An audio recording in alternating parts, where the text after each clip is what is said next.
অনেক অত্যাচার, অনেক পরিকল্পনা তৈরি করেছিল, এটা আমরা সকলে জানি।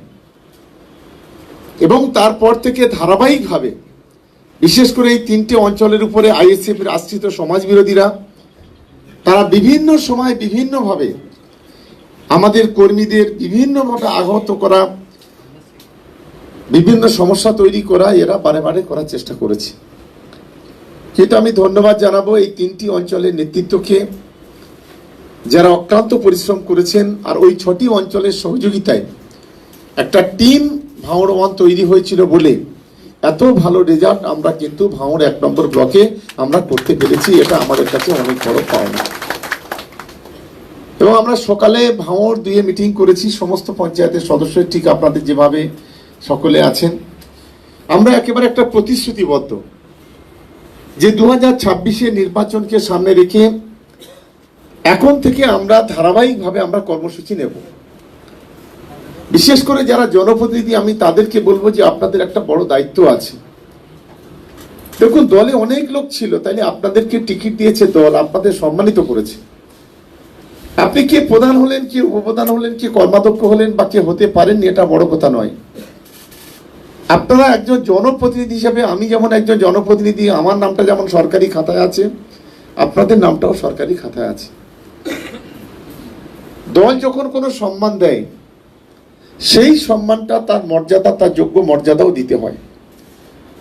আমাদের কিছু নেতৃত্ব দেখেছি যে এই সেদিন যেমন অভিষেক বন্দ্যোপাধ্যায় বক্তব্য রাখার সময় বলছিলেন যে নিজের ভোটের সময় তখন সর্বশক্তি দিয়ে ঝাঁপিয়ে পড়া, আর লোকসভা বিধানসভাতে তখন চুপচাপ মেরে বাড়ি বসে থাকা, এই জিনিসটা কিন্তু কখনো ঠিক নয়। প্রত্যেকটি নির্বাচন আমাদের কাছে গুরুত্বপূর্ণ। আমাদের টার্গেট, আমাদের লক্ষ্য হলো যে ভাঙড় বিধানসভা ডিপেন্ড করে এই 3টে অঞ্চলের উপর।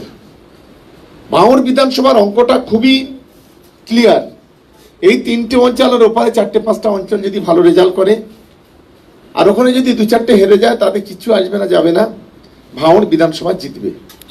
এবং ভাঙড় বিধানসভাতে এবারে আপনাদের পূর্ণাঙ্গ সহযোগিতা, আমি এখানে আহসান ভাই আছে, শুধু ঈদের সময় লক্ষ লক্ষ টাকার জামা শাড়ি, এই শুধু এপারে নয় ওপারেও আমরা বিভিন্নভাবে ঈদের সময় সহযোগিতা করেছি, যেটা আমাদের দায়িত্ব এবং কর্তব্য, ভোটের জন্য নয়। এটা আমাদের একটা সামাজিক দায়িত্ব, দায়বদ্ধতা থেকে আমরা প্রচুরভাবে আমরা যতটা পেরেছি আমরা সহযোগিতা করেছি।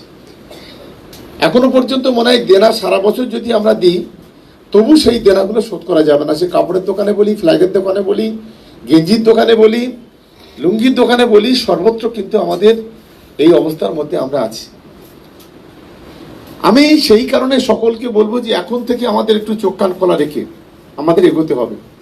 আমরা মঙ্গলবার দিন 2টি ব্লক, ভাঙড় ব্লক 2 যেটা নয়না ব্যাংকুইটে বেলা 12টার সময়, আমাদের 11টার সময় সভা হবে, দুপুরে খাওয়া দাওয়া হবে, পার্টির নেতৃত্ব থাকবে সেখানে। আমরা প্রত্যেকটা অঞ্চল থেকে মোট 20 জন করে ডাকবো, যাদের মাত্র ডাকবো। আর সন্ধ্যা 7টায় আমাদের ভাঙড় 1 নম্বর ব্লকের এই 9টি অঞ্চলের আমরাও 20 জন করে ডাকবো। আমাদের সময় ধরে আলোচনা হবে, প্রত্যেকটা অঞ্চলের রিপোর্ট আমরা নেব। তারপরে আমাদের পরবর্তীকালে অঞ্চল কমিটি নতুন করে গঠন করা, বুথ কমিটিগুলো ফরমেশন করা, এই কর্মকাণ্ড আমাদের এখন থেকে আমরা শুরু করব। আমাদের লক্ষ্য একটাই, ভাঙড় বিধানসভা এবং ক্যানিং পূর্ব বিধানসভা থেকে একটা যে ধর্মের কালোবাজারি, এই ভাঙড় এবং ক্যানিংকে কলুষিত করেছে 2021 সালে, আগামী দিনে তার যোগ্য জবাব সুদে আসলে কড়ায় খন্ডায় এই ভাঙড় এবং ক্যানিং থেকে আমাদের দিতে হবে। সেই লক্ষ্য নিয়ে আমাদের প্রত্যেকে এগোতে হবে। আমি আপনাদের বলবো, আপনারা তো নিশ্চিতভাবে যারা পদাধিকার বলে কমিটিতে থাকবেন, যদি কাজ না করতে পারবেন তো খোলাখুলি বলবেন আগে থেকে, আপনাদের ওয়েলকাম জানাবো। কিন্তু দলে থাকবেন, দলে কাজ করবেন না, দলকে ভারাক্রান্ত করবেন, এই জিনিস কিন্তু কখনো চলবে না। এটা খুবই পরিষ্কার এবং খুবই ক্লিয়ার। কারণ আমাদের মাননীয় মুখ্যমন্ত্রী মমতা বন্দ্যোপাধ্যায় বলি, অভিষেক বন্দ্যোপাধ্যায় বলি, আজকে যেভাবে বাংলার মানুষের জন্য এই প্রান্ত থেকে ও প্রান্ত পর্যন্ত ছুটে বেড়াচ্ছেন, দিল্লির সরকারের চোখরানিকে উপেক্ষা করে প্রতিবাদ করছেন, এটা আমাদের কাছে অনেক বড় প্রেরণা। আজকে যেমন নীতি আয়োগের বৈঠকে যখন বাংলার দাবি দেওয়া নিয়ে মুখ্যমন্ত্রী সোচ্চার হলেন, তখন তার মাইকটাকে বন্ধ করে দেওয়া হলো।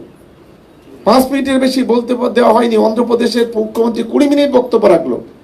আমাদের মুখ্যমন্ত্রী 5 মিনিটের পরে যখন জোরালো দাবি তিনি তুলছেন, তখন তার মাইকটাকে বন্ধ করে তাকে অসম্মান করা হলো। ফলে এই অবস্থা চলতে থাকবে। এগুলো মানুষের কাছে আমাদের বলতে হবে। আজকের কেন্দ্রের বঞ্চনার কথা মানুষের কাছে তুলে ধরতে হবে। আজ ঘরের টাকা দিচ্ছে না, 100 দিনের কাজের টাকা দিচ্ছে না, বার্ধক্য ভাতা, বিধবা ভাতার কোঠা দিচ্ছে না, টাকা দিচ্ছে না, সর্বশিক্ষা অভিযানের টাকা বন্ধ করছে। এগুলো আমাদের যারা জনপ্রতিনিধি আছে তাদেরকে বলতে হবে। এত আর্থিক প্রতিকূলতার মধ্যে দাঁড়িয়ে মমতা বন্দ্যোপাধ্যায় তার রাজস্ব কোটা থেকে বাংলার জন্ম থেকে মৃত্যু পর্যন্ত মানুষের কাছে যেভাবে পরিষেবা পৌঁছে দিচ্ছেন, স্বাধীন ভারতে কোনো মুখ্যমন্ত্রী এই ধরনের কাজ বাংলাতে করেনি, যেটা আজকের মমতা বন্দ্যোপাধ্যায় করছে। এটা আমাদের কাছে অনেক বড় পাওনা। এই ডিসেম্বরে ঘরের টাকা ঢুকবে। যাদের লিস্টে নাম আছে, এবং আমি আপনাদের বলি যাদের লিস্টে নামও নেই, যারা একেবারে গরিব, তারা যদি সরাসরি মুখ্যমন্ত্রীতে ফোন করে, যেমন আমি ভাঙড় দিয়ে দেখলাম বেশ কিছু ফোন গিয়েছে, এবং ফোন যাওয়ার পরে সেখানে সরাসরি অফিসে নাম এসছে, অফিস গিয়ে তদন্ত করেছে, তার মানে এদের নামটাও নথিবদ্ধ হয়ে যাচ্ছে। আমি আপনাদেরকে বলবো যে আমাদের এই ভাঙড় 1 নম্বর ব্লকে প্রচুর রাস্তাঘাট হচ্ছে। যারা গরিব মানুষ আছে তাদের নামে একটু নামগুলো একটু ঘরেতে এন্ট্রি করান, এটা অনেক বেটার হবে। এবং যারা বার্ধক্য ভাতা পাচ্ছেন না তাদের নামটা মাননীয় মুখ্যমন্ত্রী বলেছেন পূজার পরে বার্ধক্য ভাতাটা যেটা জমা হচ্ছে সেটা ছাড়বেন। এই ব্রিগেডের সভাতে, এই ধর্মতলা সভা থেকে, শহীদ সভা থেকে তিনি বলেছেন। আমি সকলকে বলবো যে আমাদের এখানে প্রায় 200-250 মতো আমাদের জনপ্রতিনিধিরা আছে। যদি একটা করে ফোন আমরা যদি করি একদিনে, তাহলে 250 ঘরের নাম আমরা লেখাতে পারি। আমি আশা করব সোমবার সন্ধ্যা পর্যন্ত আপনারা যারা এখানে উপস্থিত আছেন প্রত্যেকে 9137091370 এই 91370 91370 যে নাম্বারটা আছে, আশা করি সোমবারের মধ্যে এই এখানে 250-300 ফোন যেন মুখ্যমন্ত্রীর অফিসে যায়, এই কাজটা করতে হবে। কি পারা যাবে সবাই? ধন্যবাদ সকলকে। কারণ আপনারা এই রাস্তার ক্ষেত্রে যেটা বলছি, আমরা সবচেয়ে বেশি ফোন আমাদের বিধানসভা থেকে যায়, এবং সবচেয়ে বেশি রাস্তা এই জেলার মধ্যে আমরা পেয়েছি। আমাদের বিধানসভা ক্যানিং পূর্ব পেয়েছে, পাশাপাশি জাউলগাছি, প্যানগঞ্জ, নারায়ণপুরও কিছুটা পেয়েছে। এবারে ভাঙড় আমাদের দেখে, ভাঙড় টুটাও আমাদের দেখে বিভিন্নভাবে তারা করছে, তাদেরও বেশ কিছু রাস্তা এবারে এসছে, যেটা বিগত দিনে মোটেই ছিল না। তাই আমি সকলকে বলবো যে মানুষের জন্য আমাদের কাজ করতে হবে। দেখুন, আপনি একজন জনপ্রতিনিধি, আপনার দায়িত্ব, দায়বদ্ধতা, আপনি কি পেলেন, কতটা পেলেন, এটা বড় কথা নয়, কিন্তু আপনি মানুষের বিপদে পাশে দাঁড়ালেন, এটাই বড় কথা। আপনি কারোর হসপিটালে নিয়ে যেতে হবে, কোনো মায়ের প্রসব যন্ত্রণা হচ্ছে তাকে হসপিটালে পাঠাতে হবে, গ্রামে কোনো সমস্যা হয়েছে সেখানে ঝাঁপিয়ে পড়তে হবে, ট্রান্সফরমারটা পুড়ে গেছে দ্রুত অফিসে ফোন করতে হবে, এই দায়িত্বগুলো, এই কাজগুলো করতে হবে। এটা আমাদের জনপ্রতিনিধিদের কাজ।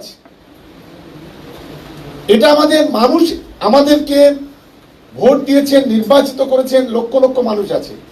কিন্তু আজকের 1 নম্বর ব্লকে যদি 3 লক্ষ মানুষ বসবাস করে, এখানে বসে আছে কজন? 200 জন প্রতিনিধি বসে আছে। তাহলে আমাদের দায়িত্ব সম্পর্কে আমাদের সচেতন হতে হবে। আমি নিশ্চিতভাবে মনে করি যে আমাদের ভাঙড় 1 নম্বর ব্লক এবারে লোকসভা যে রেজাল্ট করেছে, আগামী বিধানসভায় তার চাইতে অনেক ভালো রেজাল্ট করবে, এ আত্মবিশ্বাস অন্তত আমার আছে। আজকের ভাঙড় 1 নম্বর ব্লকে এশিয়ার সবচেয়ে বড় লেদার কমপ্লেক্স। আমাদের গতকাল 4টে আমাদের মাননীয় মুখ্যমন্ত্রীর সঙ্গে আমাদের একটা মিটিং হয়েছিল। মাননীয় মুখ্যমন্ত্রীর নেতৃত্বে যে মিটিং হয়েছিল, সেই মিটিংয়ে আমাদের এই লেদার কমপ্লেক্সে মানে একটা ভিজিট ছিল। সিদ্ধান্ত হয়েছিল যে লেদার কমপ্লেক্সে মা ক্যান্টিন হবে, মাটা নামটা হবে না, ক্যান্টিন হবে, 5 টাকা খাবার। দ্বিতীয়ত, লেদার কমপ্লেক্সে একটা বাস স্ট্যান্ড তৈরি হচ্ছে। গতকাল আমরা জায়গাও দেখা হয়ে গেছে। একটা বাস যাবে শিয়ালদা, একটা যাবে বালিগঞ্জ, একটা যাবে সোনারপুর, একটা যাবে পার্ক সার্কাস। মাননীয় মুখ্যমন্ত্রী এই ব্যবস্থা করেছেন। পাশাপাশি ওখানে সেক্টর 6 এর কাজ চলছে, কোটি কোটি টাকার কাজ চলছে ওখানে। যে কাজটা এতদিন এই ইমরান খান বন্ধ করে রেখেছিল, মাননীয় মুখ্যমন্ত্রী কড়া হাতে ডিসিশন নিয়েছেন। সেই সেক্টর 6 এর কাজ, ওখানে একটা হসপিটালও হচ্ছে। গতকাল হসপিটালটা আমরা দেখে এসেছি, জায়গা দেখে এসেছি। আশা করি 7 থেকে 10 দিনের মধ্যে এই হসপিটালে ডাক্তাররাও আসবে। 4টে ডিপার্টমেন্টের সেক্রেটারিটা গতকাল ছিল, আমিও ছিলাম। আমরা গতকালকে টোটালটা আমরা ভিজিট করেছি এবং মুখ্যমন্ত্রী মিটিং আমাকে বললেন, সরকার দেখো বেশি করে ভাঙড় ক্যানিয়ের লোকেরা যেন বেশি করে যাতে কাজ করে সেই দিকটাকে একটু দেখো। আমরা বললাম, দিদি যত লোক কাজ করে তার 70% ভাঙড় ক্যানিয়ের লোক, এটা নিশ্চিতভাবে আমি জানি। তাই মাননীয় মুখ্যমন্ত্রী বরাবরই চাইছেন যে ভাঙড় ক্যানিয়ের মানুষ যাতে করে বিভিন্ন সুযোগ সুবিধা পায়, তার জন্য চেষ্টা করছেন। আপনারা জানেন যে সায়েন্স সিটি থেকে ঘটকপুকুর 4 লেনের রাস্তা তৈরি হবে। মাননীয় মুখ্যমন্ত্রীর নেতৃত্বে অনেক কাজ ইতিমধ্যে হয়েছে। এখানে যে পাশে ভাঙড় যে বিজয়গঞ্জের যে ব্রিজটা, এই যে কাঠের ব্রিজ, এটা প্রায় গত 1 সপ্তাহ আগে বা 10 দিন হবে বোধহয়, এটা আমরা 2 কোটি টাকা ইতিমধ্যে বরাদ্দ করা হয়েছে এখানে কংক্রিটের ব্রিজ তৈরি করার জন্য। মানে এত জনবহুল ব্রিজ এই বিজয়গঞ্জের ব্রিজটা, যার কারণে এটা আমরা ডিপার্টমেন্ট থেকে আমরা আদায় করতে পেরেছি। তার এস্টিমেট চলছে, টেন্ডার হবে। আমরা মনে করছি যে আগামী 6 মাসের মধ্যে এই কাজ শুরু হবে। আমরা বিধানসভা নির্বাচনের আগে এই ব্রিজ উদ্বোধন করে আমরা হয়তো বিধানসভা করতে পারবো, এই আত্মবিশ্বাস অন্তত আমাদের আছে। আমরা ইতিমধ্যে ঘটকপুকুর থেকে শুরু করে ভাঙড় বাজার থেকে শুরু করে চন্দ্রেশ্বর অলরেডি লাইট জ্বলে গেছে, স্ট্রিট লাইট। আমাদের ভাঙড় বাজার, বিজয়গঞ্জের ভাঙড় বাজার, আমাদের ঘটকপুকুর বাজার অলরেডি সমস্ত টেন্ডার হয়ে গেছে। খুব তাড়াতাড়ি সেই কাজগুলো শুরু হবে। এরপর আমাদের টার্গেট আছে, তারদা আছে, আমাদের পাগলারহাট আছে, আমাদের মাধবপুর বাজার আছে, আমাদের সন্ধিয়া আছে, যে বাজারগুলো আমাদের আছে, বোদরা আছে, এগুলো আমাদের নলেজে আছে। আমরা অনেক রাস্তা করছি, কিন্তু 26-এর আগে প্রত্যেকটা বাজার যাতে আমরা স্ট্রিট লাইট করে দিতে পারি সেই চেষ্টাটা কিন্তু এখন করছি। এই মানসিকতা নিয়ে আমরা এগোচ্ছি এবং মানুষের পরিষেবা দেওয়ার জন্য আপনারা জানেন যে এই বিধানসভাতে আমরা একটা হেল্পলাইন নাম্বারও খুলেছি।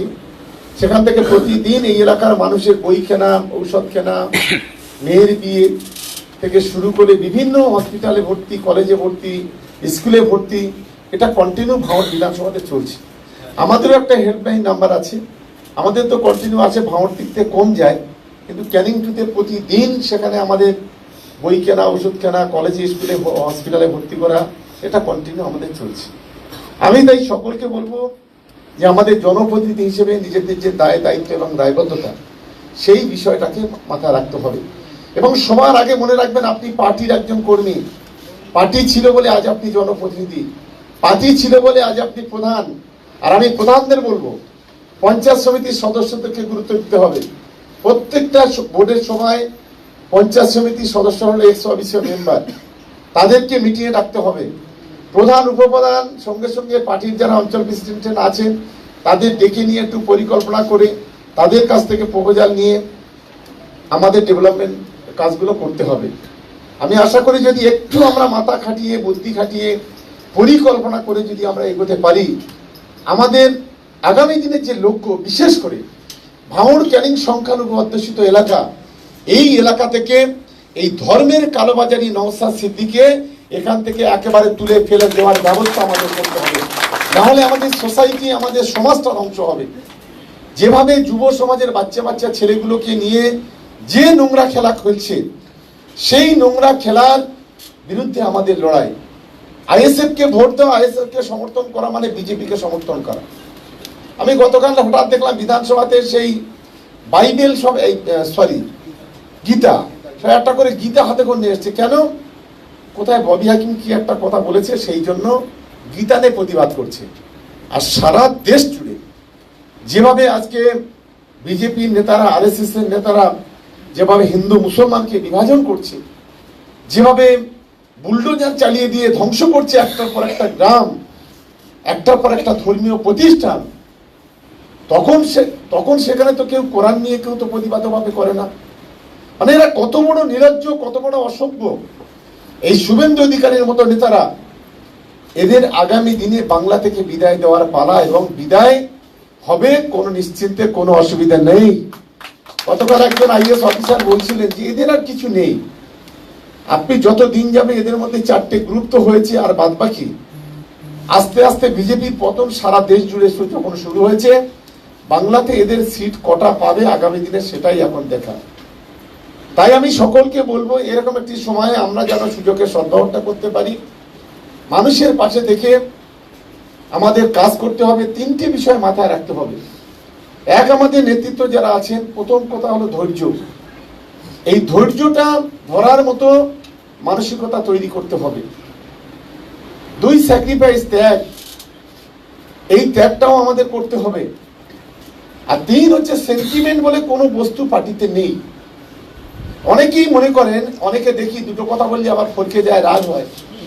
রাজনীতিতে কোনো সেন্টিমেন্ট বলে কোনো বস্তু নেই। যদি এত সেন্টিমেন্ট থাকে, তার রাজনীতি না করা ভালো।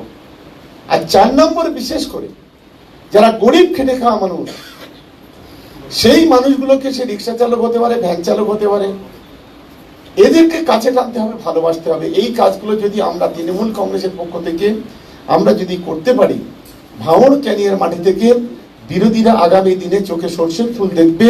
অন্তত সেই, এটা আমার আত্মবিশ্বাস এবং সেই মানসিকতা নিয়ে আমাদের কাজ করা উচিত।